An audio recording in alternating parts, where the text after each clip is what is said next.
तो फ्रेंड्स, आपको 2004 की वो film Tarzan the wonder car तो याद ही होगी, जिसमें कि एक्टर अजय देवगन ने भी अपने एक रोल प्ले किया था।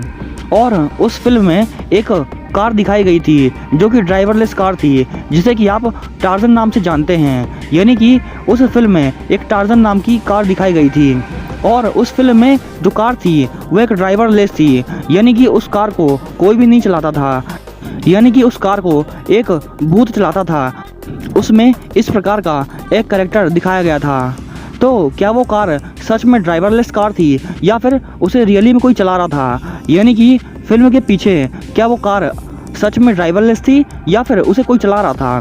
तो वो जो कार थी, आपने वो देखा होगा कि उसमें कोई भी बैठा हुआ नहीं था फिल्म में, लेकिन उसमें रियली में वो ड्राइवरलेस कार नहीं थी, बल्कि उसे एक इंसान चला रहे थे। लेकिन उस फिल्म में एक ऐसी टेक्निक का यूज़ किया गया था जिसकी वजह से लोग उसे देख नहीं पा रहे थे।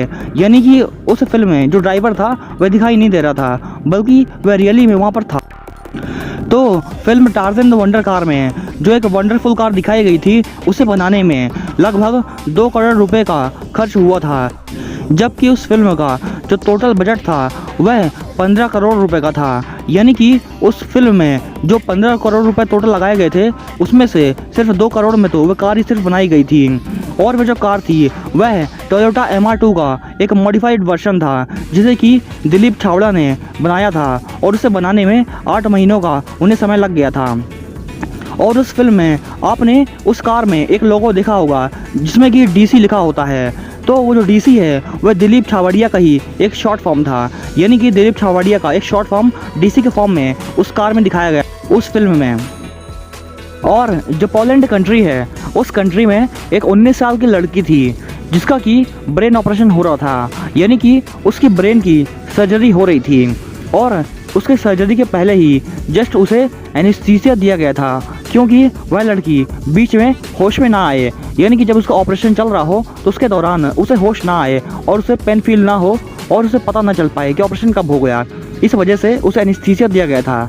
लेकिन उसके बॉडी पर एनेस्थीसिया का जो इफेक्ट था वह ठीक तरीके से नहीं हो पाया, जिसके वजह से उसे बीच में ही होश आ गया था। यानी कि जिस टाइम पर उसका ऑपरेशन चल रहा था ब्रेन सर्जरी का, उस वक्त ही उसे होश आ जाता है और उसके बाद ही जस्ट वह उठ जाती है और वह डॉक्टर से पूछती है कि मेरा ऑपरेशन कैसा चल रहा है। यानी कि आप सोच सकते हैं कि उसे ब्रेन की सर्जरी हो रही थी और उसके बीच में ही उसे होश आ गया तो उसे कैसा फील हुआ होगा।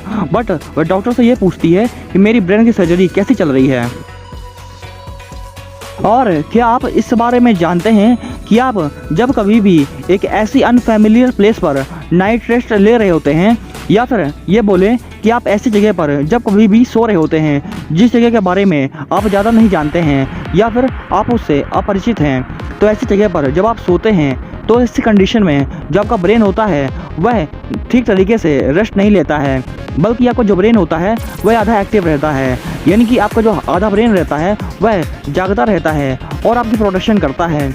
यानी कि जैसा कि थोड़ा भी साउंड आपके आसपास से आएगा तो वह तुरंत ही अलर्ट हो जाएगा। तो यानी कि आपका ब्रेन होता है जो वह हाफ एक्टिव रहता है, जबकि उस समय आपका जो ब्रेन होता है आधा वह सो रहा होता है। यानी कि आपके टोटल ब्रेन में से आधा ब्रेन उस समय एक्टिव रहता है और सिर्फ आधा ब्रेन ही सोता है जब कभी भी आप एक अननोन प्लेस पर नाइट रेस्ट ले रहे होते हैं। और ये जो फैक्ट है ये एक साइकोलॉजिकल एंड बहुत ही प्रैक्टिकल फैक्ट है जो कि अपनी रियल लाइफ में यूज़ में आता है। तो फैक्ट ये है कि आप जब कभी भी शांत बैठे हुए हों ऐसी कंडीशन में एकदम से अगर कोई भी आके आपसे कहता है कि मुझे आपसे एक क्वेश्चन करना था या फिर मुझे आपसे एक प्रश्न पूछना था, तो ऐसी कंडीशन में आपके दिमाग में वो सारे काम आपको याद आ जाते हैं जो कि आपने बुरे किए हैं। यानी कि आपने जितने भी गलत काम किए हैं वो सारे काम आपको तुरंत ही 1 मिनट के अंदर याद आ जाते हैं। ये एक साइकोलॉजिकल फैक्ट है, क्योंकि आपका जो ब्रेन है वह कुछ इसी प्रकार से सोचता है और इसी वजह से आप ये सोचने लगते हैं कि पता नहीं अब कौन सा क्वेश्चन होने वाला है और इसीलिए आप डर जाते हैं। और आप प्लूटो प्लेनेट के बारे में तो जानते ही होंगे, आपने इसका नाम कभी न कभी सुना ही होगा और इसके बारे में यही फैक्ट है। तो फैक्ट यह है कि अगर आप अपनी अर्थ से प्लूटो तक अगर प्लेन से ट्रैवल करते हैं ना, तो आपको प्लेन से ट्रैवल करने में प्लूटो तक के लिए कम से कम 800 साल लग जाएंगे। यानी कि अगर आप प्लूटो तक ट्रैवल करना चाहते हैं, वो भी प्लेन के मीडियम से, तो आपको कम से कम 800 सालों का समय लग जाएगा प्लूटो तक पहुंचने में। एंड ये जो फैक्ट है ये का बहुत ही वियर्ड फैक्ट है और ये आपको भी ज़रूर ही बहुत ही अजीब लगेगा। तो फैक्ट ये है कि अगर किसी भी इंसानी दिमाग को एक मिल्ड इलेक्ट्रिक शॉक दिया जाता है, या फिर बोले तो अगर कभी भी किसी भी इंसान के दिमाग को अगर बहुत ही हल्का करंट का झटका दिया जाता है, तो उसकी वजह से उस इंसान की जो मैथ्स करने की क्षमता होती है ना, या फिर किसी भी प्रॉब्लम को सॉल्व करने की कैपेसिटी जो होती है मैथ्स की, वह कई गुना बढ़ जाती है। यानी कि अगर कभी भी किसी भी इंसान को इलेक्ट्रिक शॉक लग जाता है वो पर्टिकुलर ब्रेन पर, लेकिन वह बहुत ज़्यादा नहीं होना चाहिए, कम अमाउंट में होना चाहिए, तो उसकी वजह से उस इंसान की जो मैथ्स की लर्निंग कैपेसिटी होती है या फिर मैथ्स को सॉल्व करने की कैपेसिटी जो होती है वह कई गुना बढ़ जाती है। और एक बार कई सारे फेसबुक यूज़र्स का डाटा कलेक्ट किया गया उनकी हेल्थ के बारे में और उनकी मेंटल हेल्थ के बारे में, और जब उस डाटा की स्टडी की गई, यानी कि जितने भी लोग थे जो कि फेसबुक ज़्यादा यूज़ करते थे, जब उन लोगों पर पूरी स्टडी की गई तो ये पता चला कि जो भी लोग बहुत ज़्यादा टाइम अपना स्पेंड करते हैं फेसबुक को चलाने में, तो वे अपनी लाइफ से बहुत ही कम सेटिस्फेक्शन पाते हैं या फिर गेन करते हैं। यानी कि जितना सेटिस्फेक्शन उन्हें अपनी जनरल लाइफ में मिलता है उससे बहुत ही कम सेटिस्फेक्शन उन्हें उस लाइफ में मिलता है जब वो अपने लाइफ में बहुत ही ज़्यादा टाइम फेसबुक को देते हैं। और ऐसे लोग जो होते हैं वह डिप्रेशन में चले जाते हैं। यानी कि जो भी लोग बहुत ही ज़्यादा टाइम फेसबुक को देते हैं ऐसे लोगों में डिप्रेशन में जाने के चांसेस बहुत ही ज़्यादा रहते हैं। और इसीलिए कंक्लूजन ये है कि जो भी लोग बहुत ज़्यादा टाइम फेसबुक को देते हैं उन्हें बहुत ही कम अमाउंट में टाइम फेसबुक को देना चाहिए, क्योंकि फेसबुक का डायरेक्टली यूसेज डिप्रेशन को रिलेट करता है। और IFSC ये जो वर्ड है इसका नाम आपने पहले कभी ना कभी सुना ही होगा।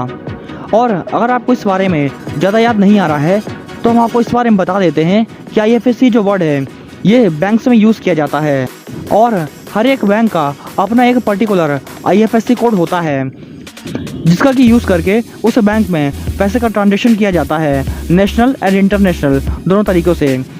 तो अगर कोई भी पर्सन फॉरेन से कोई भी इंडियन बैंक में अगर पैसा ट्रांसफ़र करता है तो उसे IFSC कोड की ज़रूरत होती है। तो IFSC कोड जो होता है, क्या आपको इसका फुल फॉर्म मालूम है? तो शायद ही आप इस बारे में जानते होंगे।